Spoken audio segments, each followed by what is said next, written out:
চাঁদকে আরও কাছ থেকে দেখার পরিকল্পনা করছে ইসরো।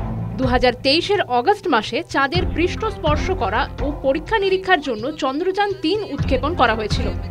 পরবর্তী পরিকল্পনা 2027-এ চন্দ্রযান-4 উৎক্ষেপণ করার। এরই মধ্যে চন্দ্রযান-5-এর অনুমোদন দিল কেন্দ্র। জানা যাচ্ছে চন্দ্রযান-3 রোভারের ওজন ছিল 25 কেজি, চন্দ্রযান-5-এর রোভারের ওজন হবে 250 কেজি। প্রায় 10 গুণ বেড়ে যাবে রোভারের ওজন।